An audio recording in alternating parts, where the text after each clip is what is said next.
Bonjour, je suis très heureux de te retrouver.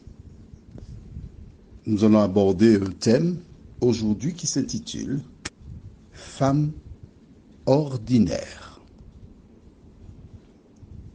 Juste avant, prions.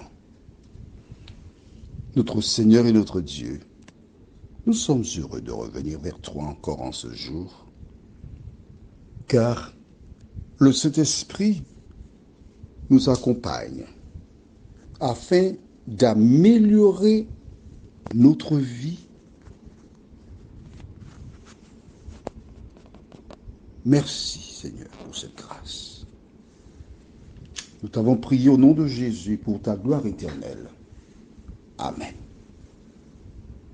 Nous avons comme d'habitude toujours une petite illustration vidéo qui montre un homme attablé avec une jeune femme. Ils sont en train d'échanger quand une furie entre,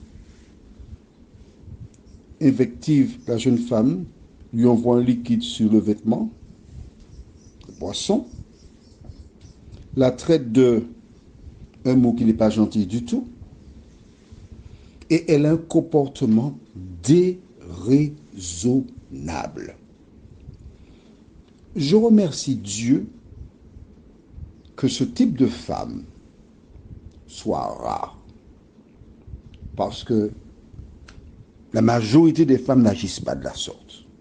Mais je voudrais comprendre et avec toi faire un bout de chemin pour en parler. Je rappelle que les éditions spéciales n'ont pas pour objectif de jeter la pierre à quiconque, mais d'aider les uns les autres à tirer des leçons pour mieux faire et changer surtout. Certains diront que les hommes trompent des femmes et la réaction de cette jeune dame est légitime. Mais justement, parlons-en. Si tu n'es pas encore marié et ton ami, il a une aventure avec quelqu'un, que dois-tu faire?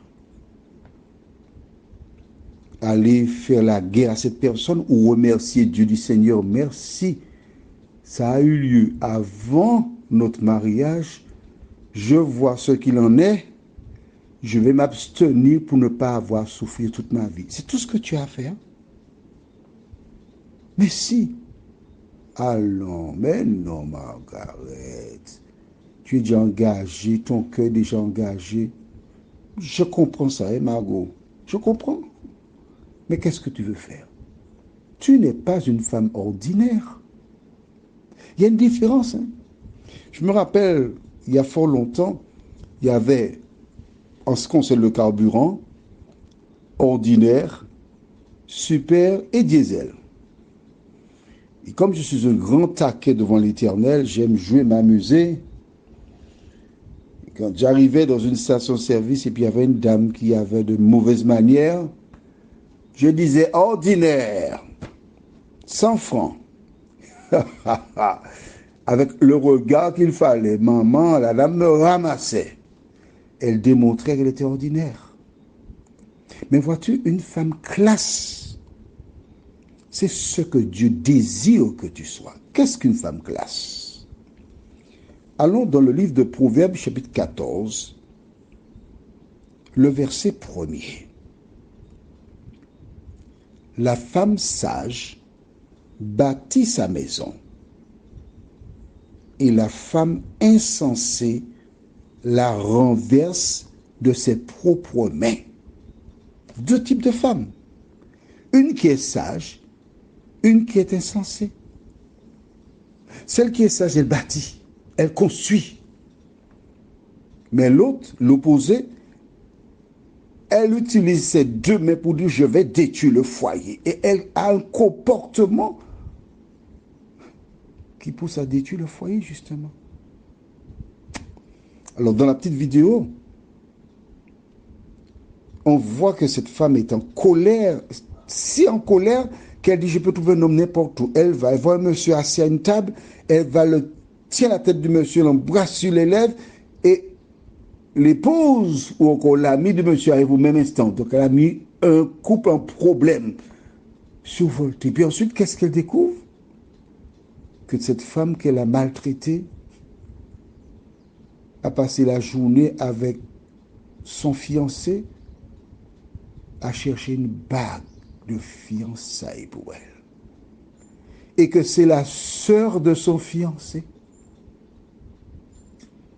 Elle est devenue toute petite. Femme, toi qui m'écoutes, au lieu d'exploser, comme on utilise une expression aux Antilles, péter les plombs, quand quelque chose t'apparaît négatif, prends un verre d'eau, prie et dis Seigneur, aide-moi à agir comme Jésus. Garde ton sang-froid. Elle serait arrivée tranquille.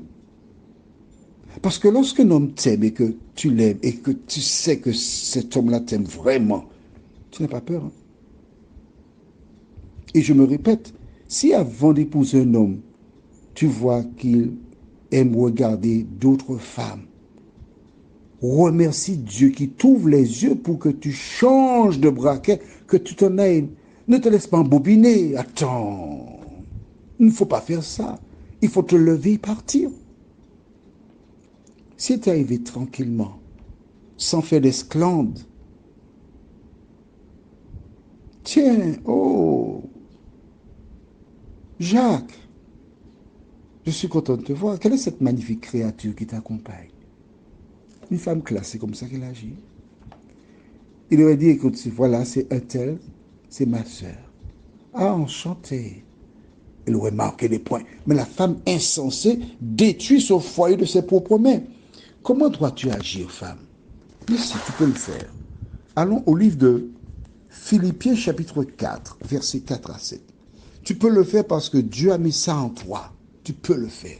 Tu peux garder ton sang-froid. Que dit la Bible dans Philippiens 4, versets 4 à 7? Réjouissez-vous toujours dans le Seigneur. Je le répète, réjouissez-vous. Que votre douceur soit connue de tous les hommes. Le Seigneur est proche. Ne vous inquiétez de rien. Mais en toutes choses, faites connaître vos besoins à Dieu par des prières et des supplications avec des actions de grâce. Et la paix de Dieu qui surpasse toute intelligence gardera vos cœurs et vos pensées en Jésus-Christ. Tu as vu ça? Verset 7. Et la paix de Dieu qui surpasse toute intelligence gardera vos cœurs et vos pensées en Jésus-Christ. Lorsque tu as la paix de Dieu dans ton cœur, tu n'agis pas comme cette femme. Tu as du chemin à faire? Oui, je te crois. Mais n'aie pas peur. À partir du moment où tu prends conscience de tes limites, tu te tournes vers Dieu, il te donnera la force pour t'en sortir. Notre dernière référence se trouve dans Proverbe 31, verset 26. Mais tu peux lire tout le chapitre 31 à partir du verset 10 jusqu'au verset 31. Le verset 26 déclare: Elle ouvre la bouche avec sagesse, et les instructions aimables sont sur sa langue. Tu aspires à fonder un foyer, il faut ouvrir ta bouche avec sagesse. Il faut éviter d'exploser, car quand plus tard, on te démontre que tu t'es trompé, tu passes pour enfant. C'est embêtant, tu dois présenter des excuses. Alors, le plus simple, garde ton calme. Prions. Notre Seigneur, notre Dieu, que ce soit les femmes ou les hommes, de nous aider à agir toujours avec sagesse, à prendre conscience que l'ennemi œuvre pour détruire les foyers. Merci Seigneur de nous aider à grandir en toi. Fais-nous du bien dans tous les domaines. Nous t'avons prié au nom de Jésus et pour ta gloire éternelle. Amen. Que l'Éternel t'aide à garder ton sang-froid en toutes circonstances. Je te souhaite une bonne journée sous son regard.